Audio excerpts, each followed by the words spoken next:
At about 5:30 on Sunday evening, Beverly walked in the front door, dropped her purse and keys on the wingback chair, and headed down the hall to the master bedroom.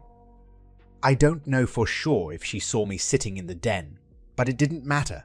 I'd become almost invisible to her over the past few years. I walked over and picked up her keyring. I removed the extra keys she had for my Toyota and then opened her purse. I took out her cell phone and billfold. From the billfold, I removed all cash and credit cards and put all the loot into my pocket. Just for good measure, I took her driver's license. Then I went back to my seat in the den. In 15 minutes, Bev came back down the hall, dressed up nicely. Seeing me as she put her purse strap over her shoulder and grabbed her keys, she said, "I'm going out with the girls from work. Don't wait up for me." "No, you're not going out with the girls from work," I retorted. "Jack, you should know by now that you don't control me. I will do whatever I please." "I didn't say you couldn't go out with the girls from work. What I said was that you're not going out with the girls from work. You're going to go fuck your boyfriend, so don't lie to me anymore." Beverly stood silently for a few seconds. Then she strode boldly into the den and stood across from me as she delivered her ultimatum. "Okay, Jack, so you know, I would have preferred to do this differently, but we might as well get this over with. Jack, you have two options. You can salvage what's left of this marriage by going along with the program, or you can choose to have me divorce you and clean you out. What's it gonna be?" "Hummer, I choose. Doctor number 3, I replied with a grin. "Don't be childish. There is no door number 3. Either accept that I have a lover now, a real man, for a change, or prepare to suffer the consequences. And I do mean suffer." I stood and walked to Bev, grabbed her shoulders, and pressed her against the wall. I wiggled her engagement and wedding rings off her left hand. With my nose bare inches from her face and a dead look in my eyes, I whispered to her, "Oh, there's a door number 3 all right. It's right over there. It's my front door, and when you walk through it, it will be for the last time. You leave with the clothes on your back, and you never cross the threshold again. You don't get a dime more of my money. You will lose your husband, your daughter, your house, your money, your car, and your job eventually." "You live in a fantasy world, Jack?" she mumbled nervously. "My lawyer will tear you to pieces. I'm having the divorce papers served to you at work tomorrow. If you hurt me, you will suffer that much more."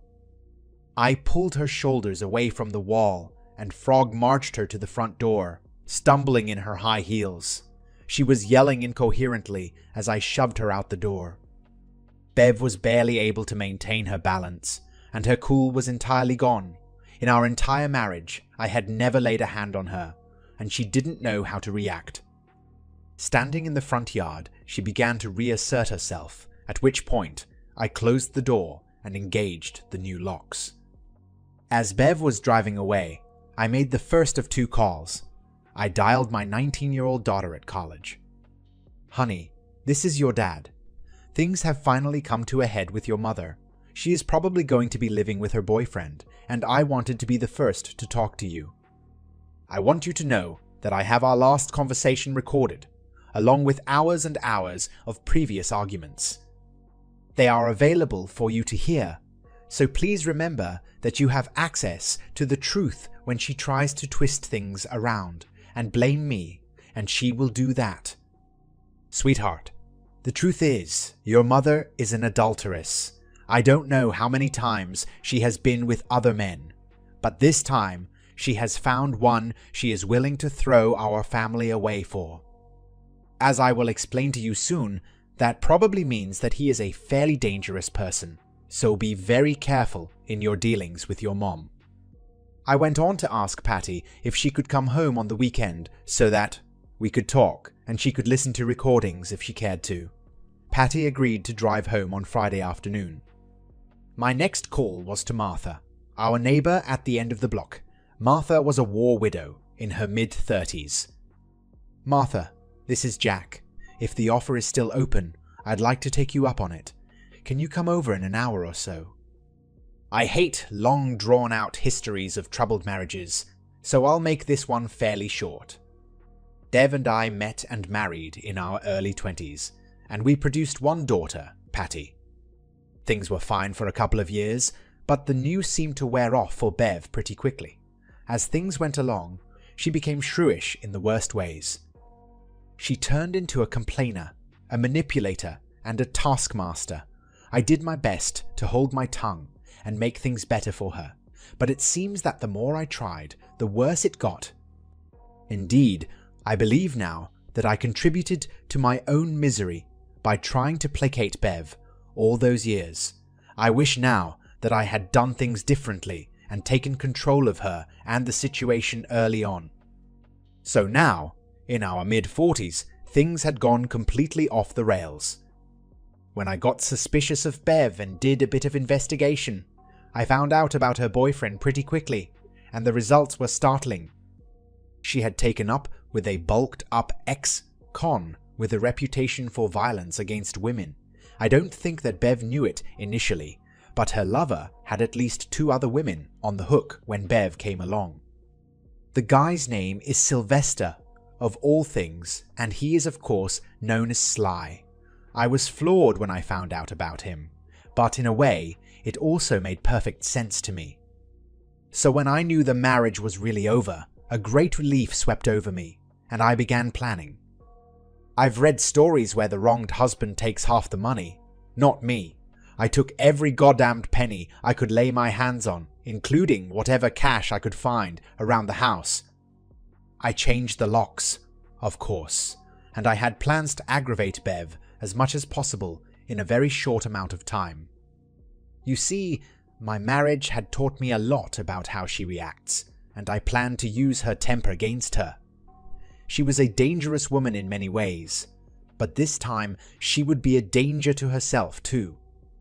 My planning actually began long before I found out about her lover, and the end came. For a couple of years, I had been recording us whenever we had an argument. She thought the device I always had with me was a simple M3 player, but in fact, I was creating a library of her antics for documentation.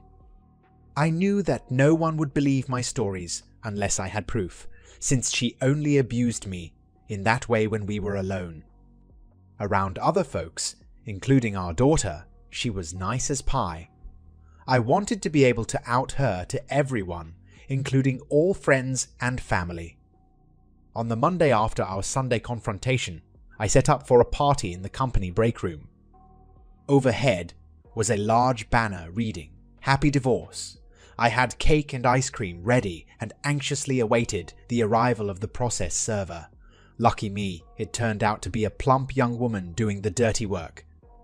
Lots of pictures were taken as my co-workers, and I celebrated the serving of divorce papers. I had my picture taken accepting the papers and kissing the server on the cheek. She was wearing a party hat at the time. Another showed me putting a fork full of cake into her mouth, both of us smiling. When the party was over, I emailed the pictures to Bev, along with those of the party. I sent a couple of myself and Martha, my neighbor, in my bed with the sheets pulled up to our necks and big smiles on our faces. I hoped that Bev would notice her wedding rings on Martha's left hand as they rested on my chest.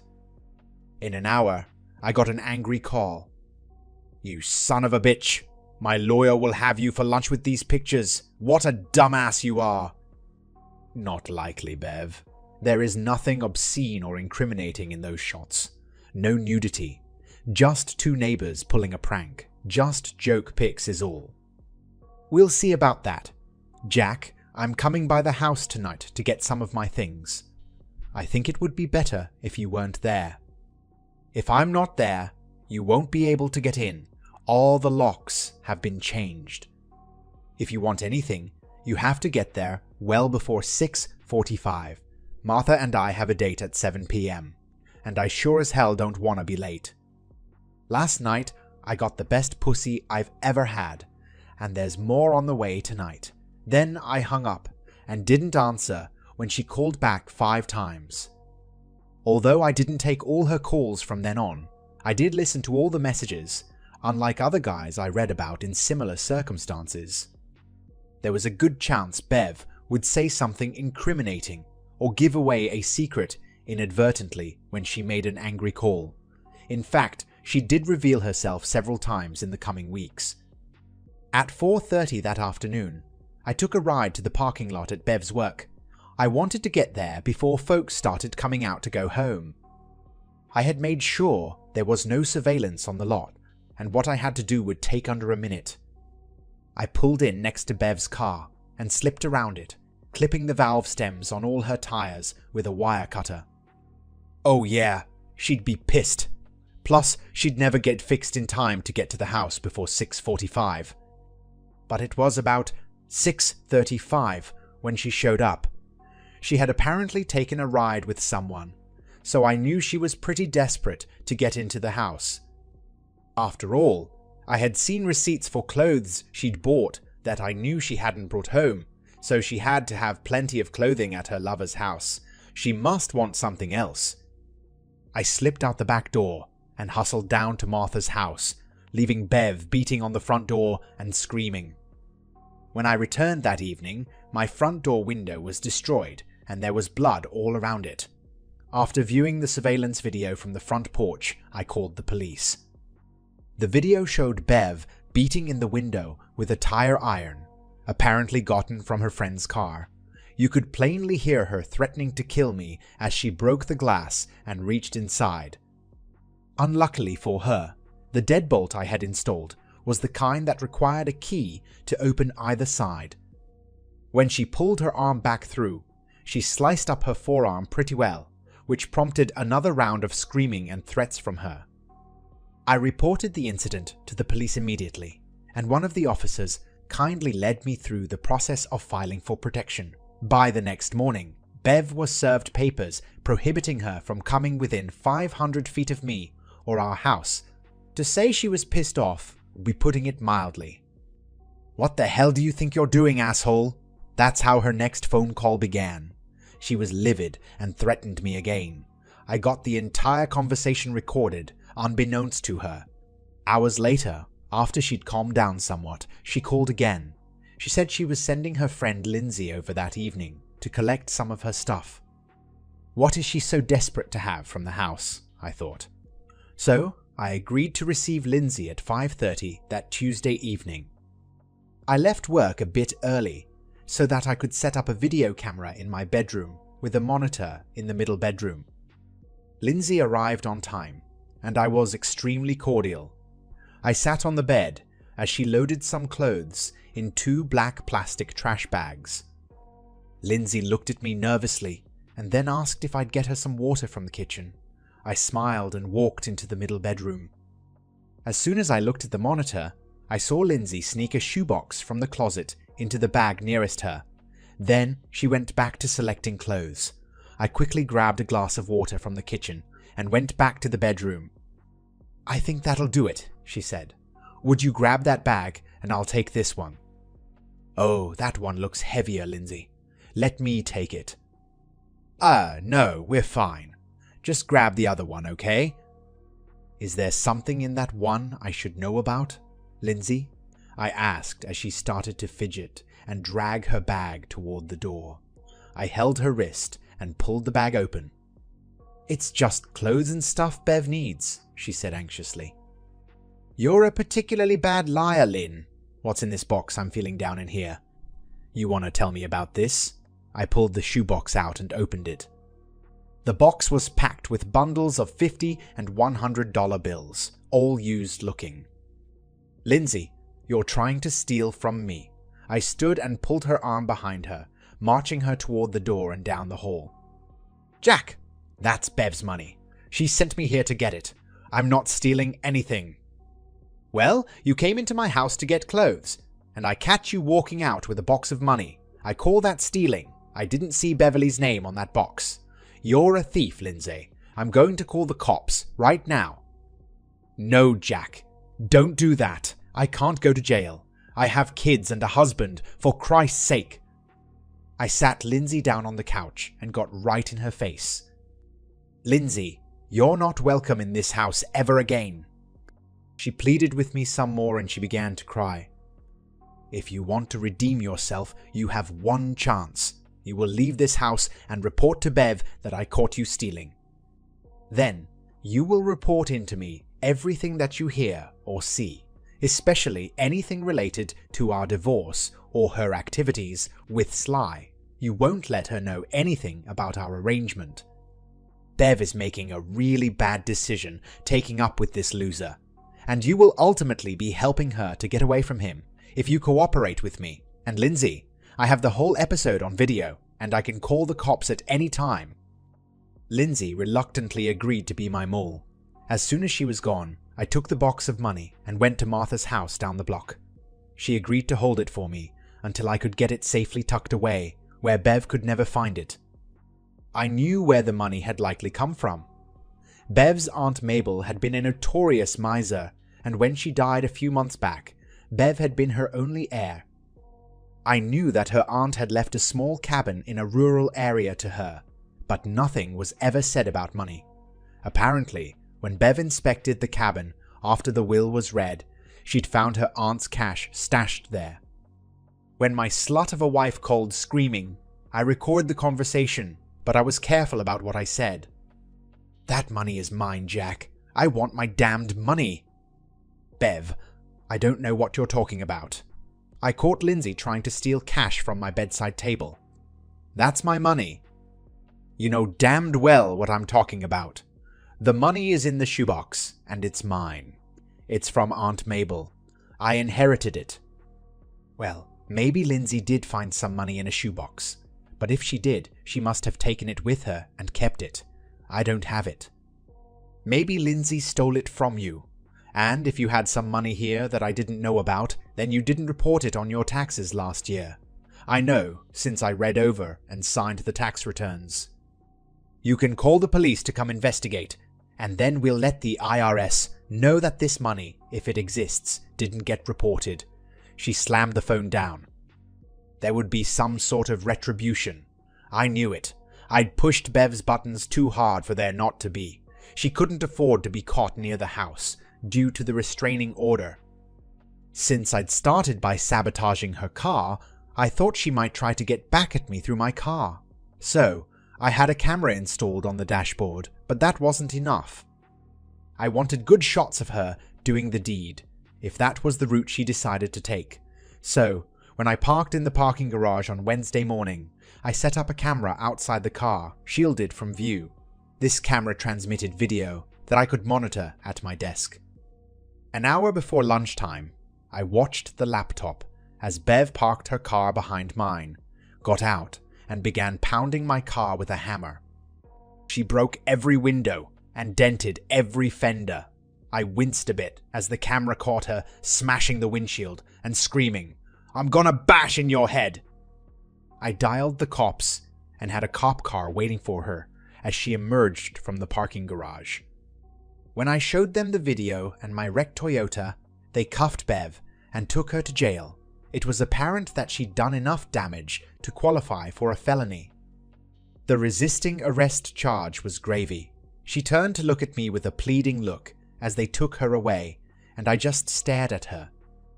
Bev's divorce lawyer had called me on Wednesday to let me know there was a hearing before a magistrate on access to the money I'd liberated from our joint accounts. It was scheduled for Thursday at 10 a.m. I was in the small courtroom at 9:50, wondering if Bev had made bail. She came in with her lawyer right on time, a smug look on her face. Bev's lawyer addressed the judge.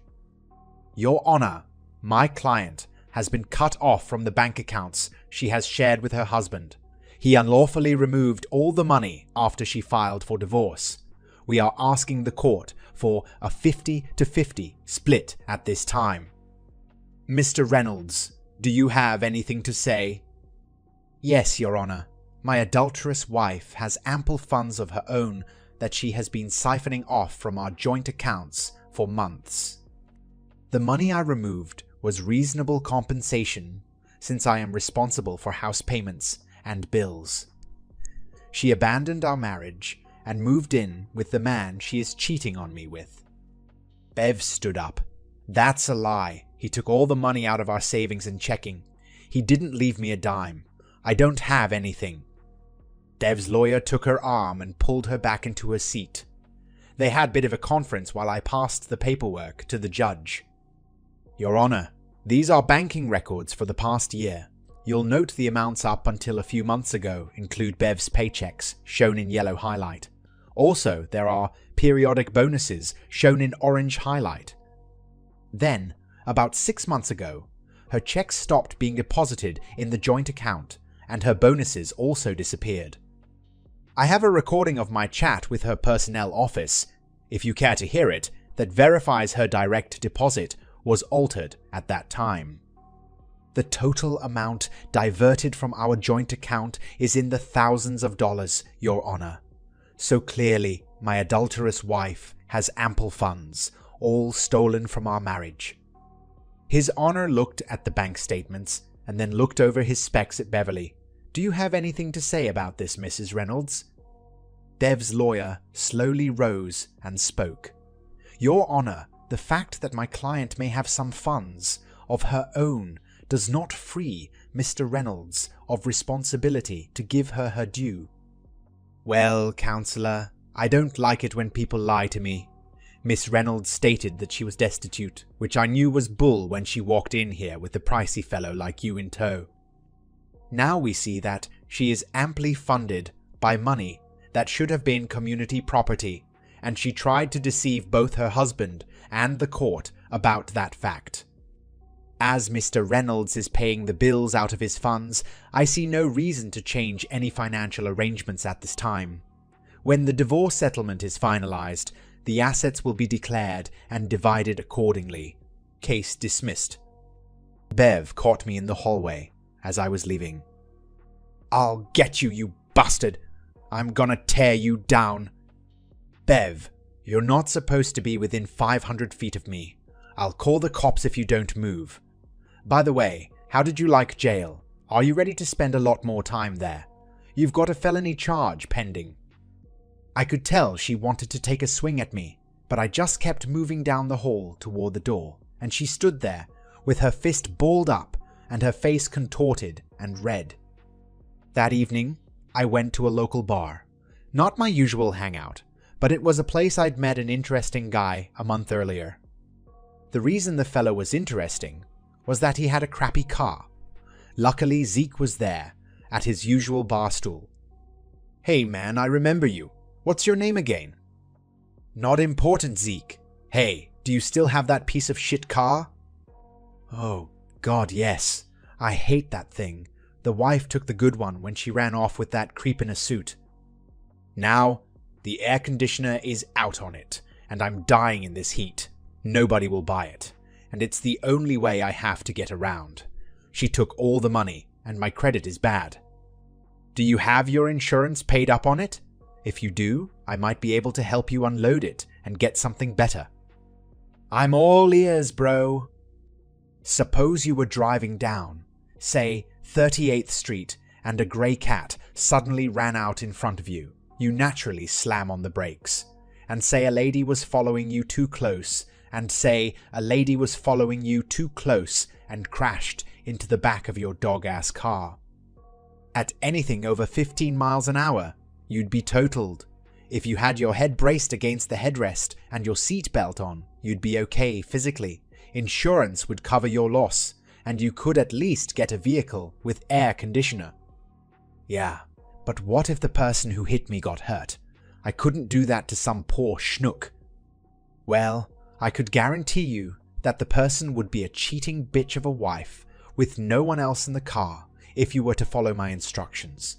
What would you say to that? Oh man, that would be great. I hate cheating bitches, and I sure need to unload this wreck of a car. Park at the corner of 38th and Lessing by 5 p.m. tomorrow. Look to your left, and when you see a blue Miata pull out of the parking lot and head your way, get in front of her. She's a tailgating bitch, so drive a block or so until she's on your ass. Then you see the cat crossing the road, so brace and hit your brakes hard. Just stay in the car afterward, dial the cops, and tell the EMS. Boys, you think you might have whiplash. And by the way, I never met you. I'll never be in this bar again, and we don't know each other. Man, you're cold. Not as cold as the air conditioner in your new ride. I left work early on Friday to meet my daughter at home. She had finished her classes and hurried back to town as we had arranged on Sunday night. We talked for a while about the divorce situation, and I played her the recording of her mother and me and our door number 3 conversation. Patty was appalled to hear the ruthless tone of her mother and the demands she made. Then I played Patty a selection of the recordings I'd made over the previous 2 years, and she heard a side of Bev that she didn't realize existed. What do you know about this guy she's with, Dad? I know he's bad news, and I want you to stay away from him. If you have to meet your mom, make sure you're in a public place with people around. I don't know what he might do to you to try and get to me. In any case, always protect yourself if there's any chance he might be around. Dad, I knew you and Mom had some problems, but I never realized just how bad things were. It was a question I was ready for, and I launched into a long monologue explaining my view of things. Here is a slightly shorter version. Patty, the way I understand it now, your mother and I had radically different ideas about the way a marriage should work. I've done a lot of thinking about it, and I have a theory. Someone has probably already considered what I'm going to explain to you and written it all down in a book, but this is an idea I came up with on my own. There are 4 basic ways that authority can be distributed in a relationship. There is the case where neither party takes control, in which case things just drift like a ship without a rudder.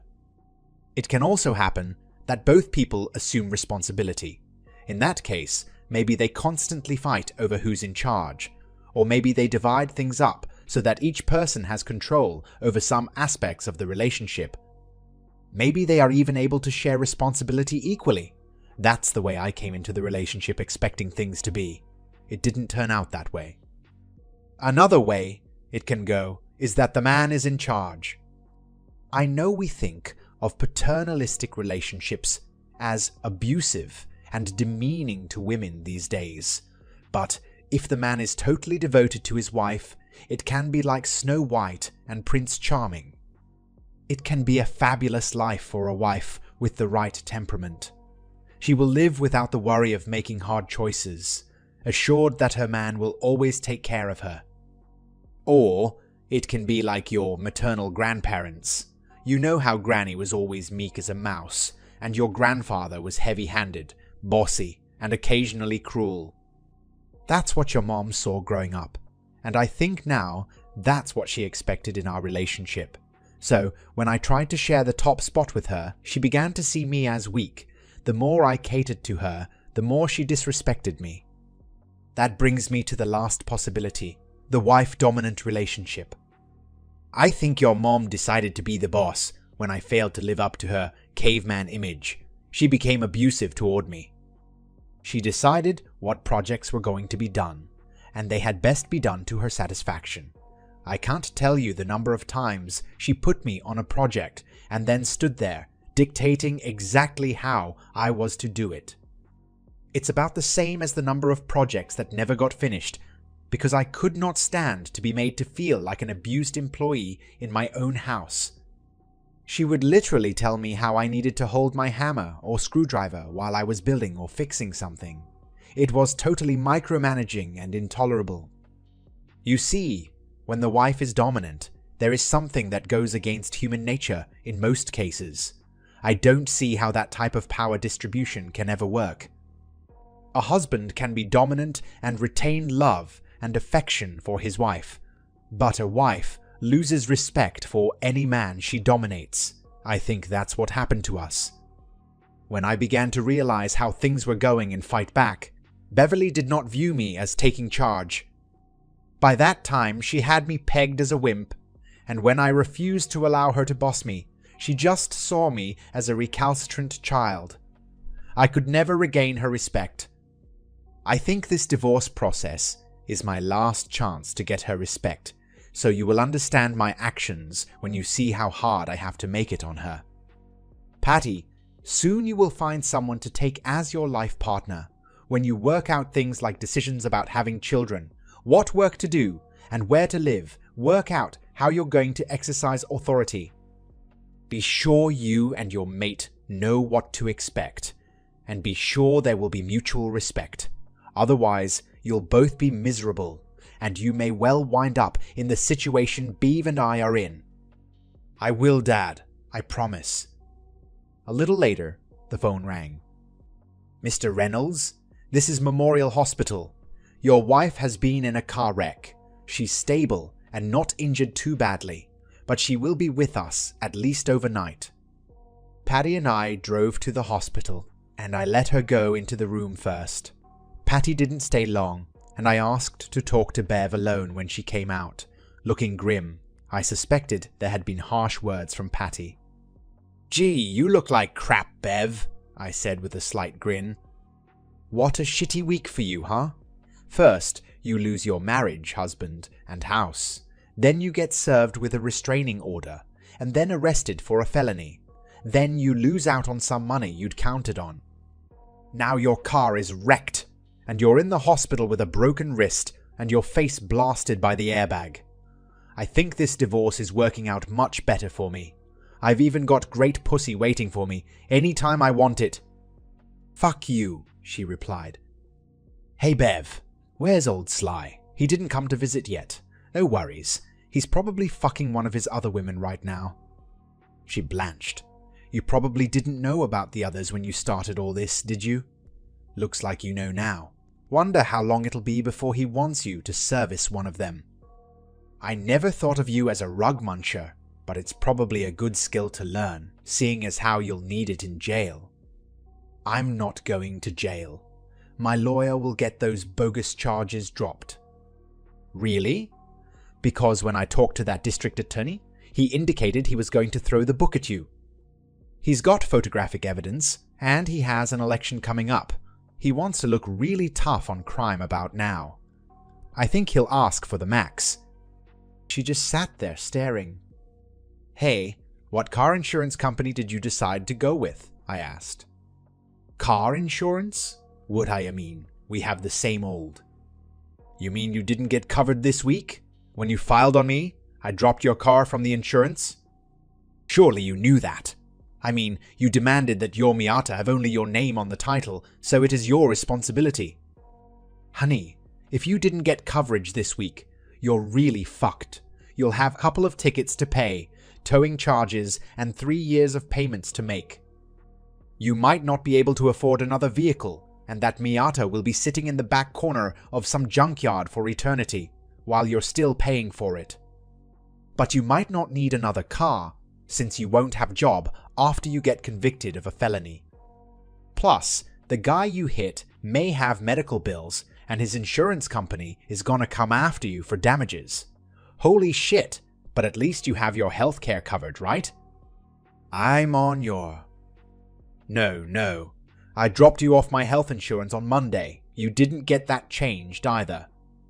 "Baby, are you screwed? An ambulance ride, emergency room visit, x-rays, doctors, that cast on your right arm, a hospital stay, after care. That'll be thousands and thousands of dollars." "Hey, speaking of medical, I was thinking the other day about that time you got sick a couple of years ago. Remember? I took a week of vacation time to take care of you. I held your head while you puked, and I cleaned everything up when you didn't quite make it to the bathroom. I called the doctor and went to the pharmacy to get you some medicine. When you were better in a week, you went right back to ragging me and calling me childish. I wonder how well old Sly will take care of you the next time you get sick." "Well, I gotta go. Give Sly a call when you think he's through fucking his other whore. Have a nice life." Beverly just sat there crying as I left. I didn't care. After that, things went along without much happening for a while. I checked in with Lindsay from time to time. She was becoming alarmed by the hold Sly had over Bev, and in time, Lindsay drifted away from her. Then one evening, As I got home and walked toward my front door, I was tackled on the lawn. I'd been pretty cautious about possible attacks, but I didn't see this one coming. The guy, who was wearing a ski mask, knocked the wind out of me and twisted my arm behind my back. He yelled in my ear that I had to give him the shoebox of money and tell the district attorney to drop the charges. It was obviously Sly, and I wasn't in much of a position to defend myself. However, I still had my car clicker in my hand, so I punched the panic button and the alarm started going off. Sly got mad and clocked me on the back of my head. Then he got up and walked away fast as lights started coming on neighbors' front porches and people began to peek out. I yelled to call the cops, and in a few minutes, a cop showed up. I wasn't hurt badly enough for an EMS. Ride and Sly was long gone. None of my neighbors said they could identify him, so he got away with the assault. A worse shock happened when I called my daughter and told her about it the next day. "Dad, I didn't want to tell you, but I had a run-in with Sly too. Mom called me to talk. I told her we could talk, but away from the apartment. She asked me to pick her up, but when I got there, she pulled me in to sit on her couch. Then Sly came out and started talking to me. He said that since Mom couldn't perform very well in bed with her injuries, I had to take up the slack. He said she owed him and that I was payment. I looked at her and she just looked at the floor and didn't say anything. Sly said, 'Tell her to do it.' Mom looked up at me and said, 'Please baby, go along with him. It won't be so bad, and I really need you to do this for me.' Then he came up to me and grabbed my wrist to make me get up. He said we were going to the bedroom. My right hand was on the pepper spray in my purse, and as he pulled me up, I hit him with it in the face. He screamed and grabbed his face, and I got my purse and tried to pull Mom out the door, but she pulled away and went to him. I yelled at her to come on, but she was helping him into the bathroom, so I left. I can't believe my own mom tried to pimp me out to that bastard. I don't know if I could ever forgive her for that. I was boiling, as any father would be. I thought about the Beretta cheetah in the bedroom and almost went to get it. My daughter calmed me down after a while, saying she hadn't gotten hurt and to think about the future. I made Patty promise to stay at school until the trial was over and to always have protection with her. She said she'd only go out with other students and never get herself caught alone, so I gradually got myself under control. Sly had told me to talk to the district attorney, but he didn't expect me to have the conversation I actually had. I played the recording of my daughter and her story about Sly, and reminded him that Sly had attacked me.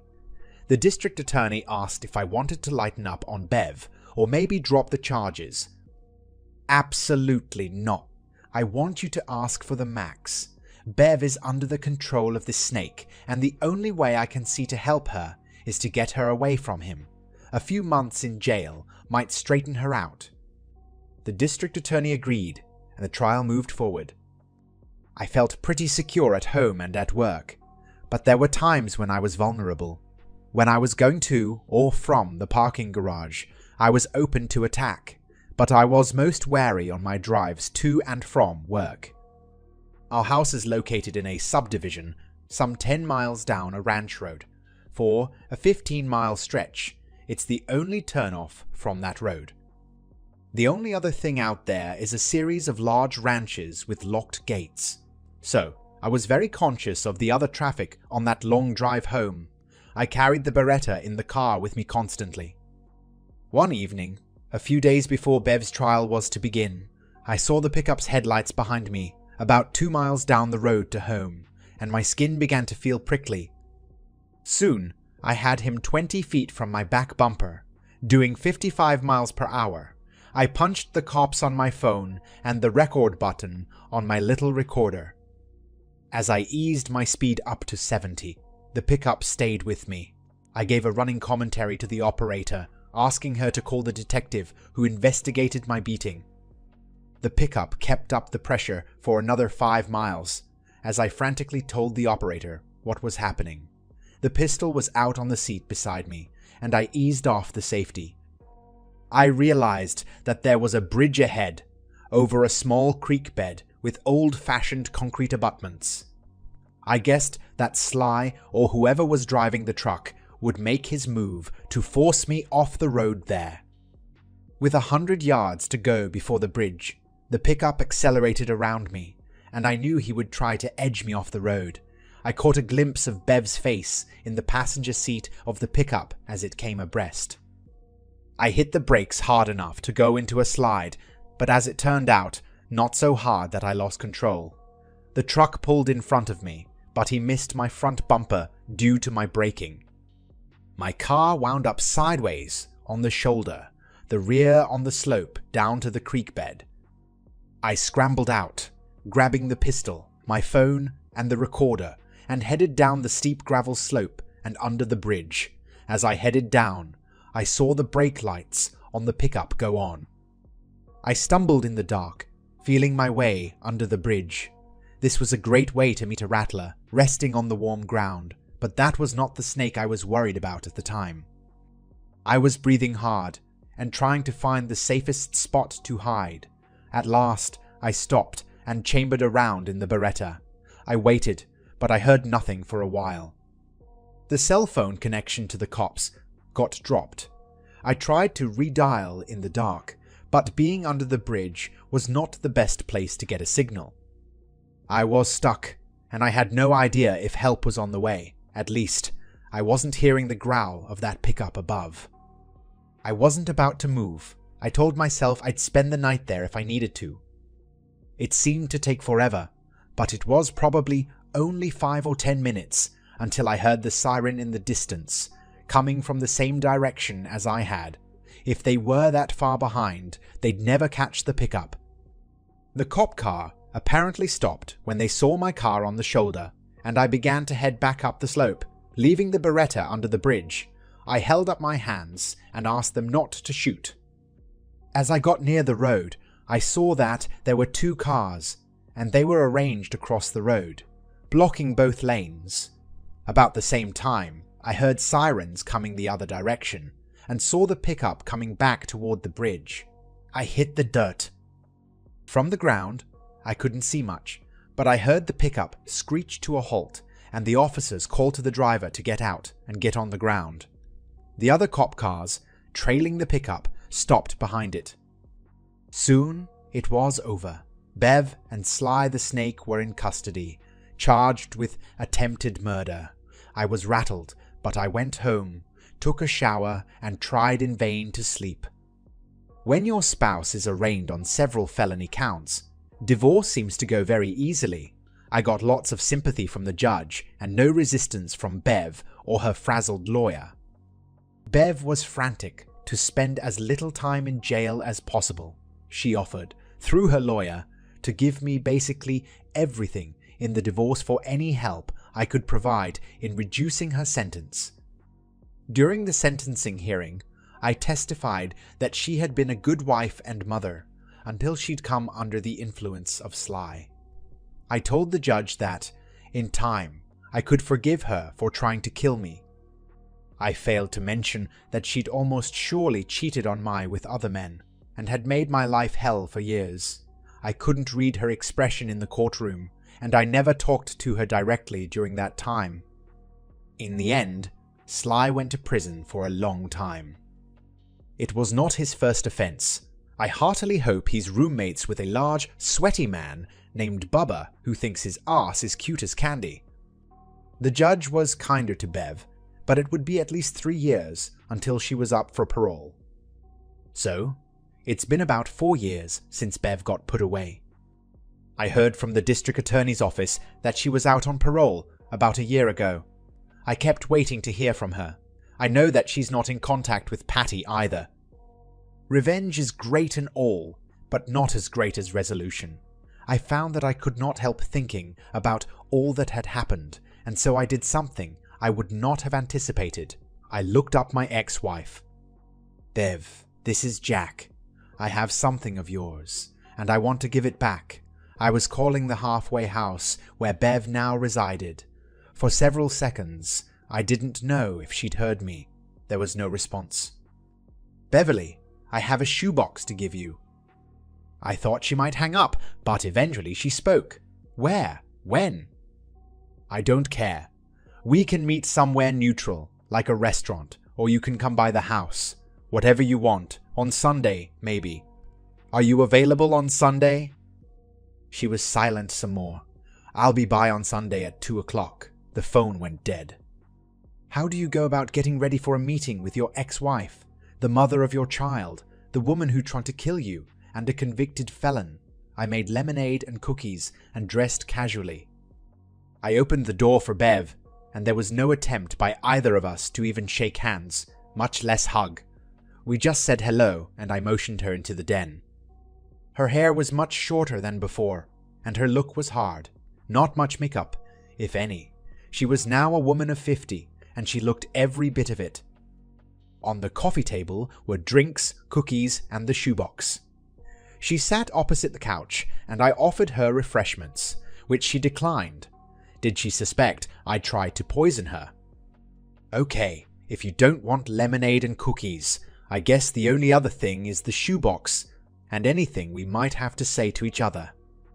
"What's the catch, Jack? What do you want in return? Is there anything left in it?" She was still very suspicious of me. "No catch, Bev. It's all there, except for a few thousand I put with some of my money and gave to Patty when she got married, for a down payment on her home. If you want, she will gladly start paying you that money back in time you like." From Bev's face, I could tell that she didn't know Patty was married. "Patty's married for 2 years now, and you're a grandmother." I could see the strain in her eyes, and I knew she was fighting back emotion. "The little girl's name is Shannon Beverly Evans. Shannon is the name of her other grandmother." Bev's eyes were filling up now, despite her best efforts. "Bev, I know you haven't been in contact with Patty for some time. There is a path for you two to make connections again. If you'd like, I can pave the way for you." Beverly nodded, and the tears were now running down her cheek. I reached to the side table for a box of tissues, which I placed on the coffee table. "So, I'll give you a short version of what's happened with me, unless you plan to leave right away." She was wiping her cheek and trying to compose herself. "Patty found a great guy. Stan Evans. He's into computers and networks. They seem to really work well together. She is a great mom, and they are so devoted to each other. Martha and I didn't last but a few months. She's too young for me, and she just needed me temporarily until she could get on with her life. She found another soldier, and she moved away. I date some, but I break things off if it looks like a relationship is beginning. I'm better off by myself. I'll stay single." There was silence for a bit. "I'm going to say some things now that are strictly for my benefit, but you might get something out of them. I hope you do. I couldn't wait to see you in jail. I hated you and pictured you dead many times. And then when they locked you up, my feelings began to change. I found that I couldn't enjoy my victory, if that's what it was. So, I quit hating you. Even though you didn't ask me to, I forgave you. The reason is that I know you're not 100% to blame. I failed to understand you until it was too late, and we never could communicate with each other. We only fought." Beverly had regained her composure and looked up from the floor. Her hard edge was back. "That's really about it. Short and sweet. Unless you have things to say to me, and if you don't care for refreshments, I won't keep you any longer. You probably have important stuff to do." She stood and picked up the box. As she headed toward the front door, for the first time since I pushed her out years before, I called to her. "It doesn't make any difference now, and you don't need to answer unless you want to. But I'm wondering, all that time we were together, and especially that last day you were here, it was obvious that you saw me as weak. Do you still think I'm weak, Bev?" She stopped, one hand on the doorknob, and looked back at me. "I hate you. You're cruel, and you destroyed my life." She paused. "But I don't think you're weak." And then she was gone.